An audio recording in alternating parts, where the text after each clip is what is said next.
Moses. Mioyo imechoka, safari imekuwa ndefu, macho yamemwagiwa vumbi la magumu, lakini sauti ndani yasema bado tuko hai. Nani atatuinua? Nani atatufunga bandeji za ndani?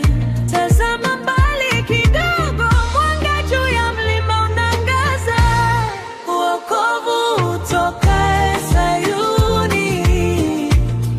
E Mungu, turudishe nyumbani. Wafungwa wako watacheza, watapiga vigelegele.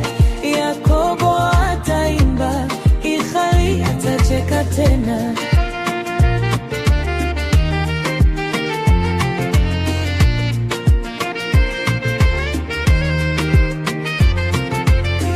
Tulipanda kwa machozi, tukaacha ndoto mavunoni, lakini nafsi yangu inakukumbuka wewe, mtokati ya jangwani, unavyogeuza jua kali kuwa wingu lenye baridi, unaposimama kwa ajili